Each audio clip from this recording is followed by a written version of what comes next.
It's 3:17 a.m. Your phone vibrates against a mahogany nightstand. It's not your wife, and it's definitely not a friend. You have a specific ringtone for this caller. It sounds like a submarine dive alarm, because that's what it is, a breach. You pick up. No hello, just heavy breathing and the distorted sound of sirens in the background. It's the 19-year-old son of your biggest client. He's sobbing. He tells you he accidentally drove his father's $400,000 Ferrari 812 Superfast into the front of a family-owned bakery. He's intoxicated. The police are 3 minutes away. Most people would tell him to call a lawyer, but you aren't a lawyer. Lawyers have to follow the law. Lawyers have ethics boards. You are a crisis manager, a professional ghost, a cleaner. You sit up. You tell the kid 3 things. Shut up, turn off your phone, and get in the black sedan that just pulled up. You tracked his GPS the moment the phone rang. You already had a driver in the area. By the time you are pulling on your pants, the kid is gone. You don't drive to the scene. You drive to the bakery owner's house. It's a modest duplex. You knock.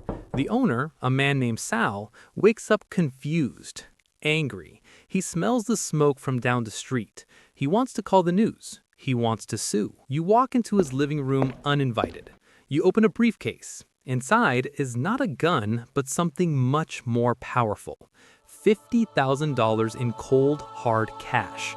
Bandit stacks. You lay out the reality for Sal. You tell him you can go to court, you can fight a billionaire who has a legal team larger than the population of this town. They will drag this out for 5 years. They will investigate your taxes. They will find out about that unpermitted addition to your house. They will bankrupt you before you ever step foot in a courtroom. Or, you say, pushing the cash forward, you take this, you fix your store, and you tell the police you think you left the parking brake off your delivery truck and it rolled through the window. He looks at the cash. He looks at his crumbling ceiling. He takes the pen. But you aren't done. The car, the Ferrari, is wrapped around a brick pillar. You can't tow it to a normal shop. You call your guy at the scrapyard. The car is loaded onto a flatbed. By sunrise, that Italian masterpiece is a cube of crushed metal. The VIN number is dissolved with acid. As far as the insurance company knows, the car was stolen. Problem solved. The kid is on a private jet to a wellness center in Switzerland before the sun comes up. The police report vanishes, and you just billed the father $250,000 for 2 hours of work. Welcome to the dark side of wealth protection. The hedge fund guys, they are loud. They want you to see their yachts. They want you to know they are rich. You are different. You practice stealth wealth. You drive a matte black sedan with ballistic glass and reinforced doors, but no badges. Your suit cost $8,000, but it has no logo. You don't have Instagram. If you Google your name, nothing comes up. No LinkedIn, no Facebook, just a generic consulting firm LLC registered in Delaware. Invisibility is your currency. You arrive at your firm at 11 a.m. Your office isn't a glass tower in Manhattan. It's a nondescript brownstone in a quiet neighborhood. No sign on the door. Inside, it looks like a military situation room. Servers humming, encrypted lines. Your assistant hands you a tablet. It's a list of disasters waiting to happen. First up, a tech CEO. A darling of Silicon Valley. He's about to launch an IPO worth $10 billion. But there's a snag. A disgruntled ex-employee is threatening to leak emails that show the CEO knew his app was stealing user data and selling it to foreign governments. If this leaks, the stock price goes to zero. The IPO is dead. The SEC raids the building. The CEO wants you to hurt the guy. You sigh. Amateurs always want violence. Violence is messy. Violence gets you caught.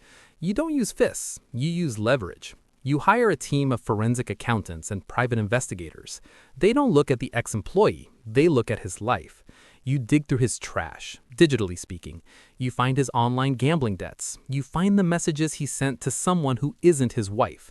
You find his weaknesses. You don't blackmail him. That's illegal. You offer him a consulting contract. You meet him in a park. You show him a folder containing his entire life history. Then you show him a check. You pay him $3 million to do absolutely nothing for the next 5 years. The catch, the contract has a non-disclosure agreement so tight that if he even whispers the CEO's name in his sleep, you can sue him for every penny he will ever earn, plus interest. He looks at the folder, he looks at the check. Greed fights fear. Greed wins. He signs. The emails disappear. The IPO launches. The CEO makes $1 billion. The public calls him a genius. You know he's a fraud. But the check cleared. It's 4:30 p.m. You get a call from a client you actually like, a famous actress.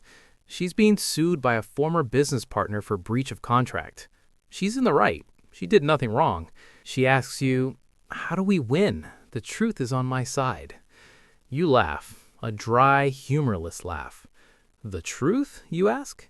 The truth is irrelevant. In this tax bracket, justice isn't about who is right. It's about who runs out of money first. You instruct her legal team to bury the accuser, file motion after motion, demand documents that don't exist, depose their grandmother, delay the trial for months, then years. Every email you send costs the other side $500 to read. You make it so expensive for the other side to fight that they eventually bleed out. They collapse. They settle for pennies just to make the pain stop. It's brutal. It's unfair. It ruins lives. And it works 100% of the time. It's Friday night. You're at a charity gala. Tuxedos, champagne, caviar, fake smiles. The air smells like expensive perfume and insecurity. The billionaire whose son you saved, the kid who crashed a Ferrari, is there. He's holding a glass of scotch. He's drunk. He sees you. He claps you on the shoulder a little too hard. He laughs and loudly tells his friends, "This is the guy. This is the guy who makes the problems vanish, the wolf." The room goes quiet.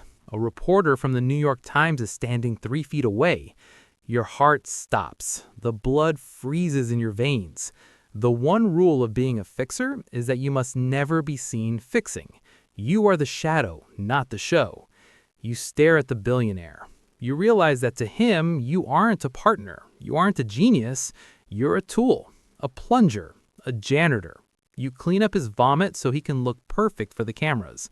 He doesn't respect you. He thinks he owns you. You smile, diffuse the situation with a joke, and walk away. But the adrenaline is gone. You feel sick. You feel dirty. You walk out to the valet stand. The cold night air hits your face. You check your bank account on your phone.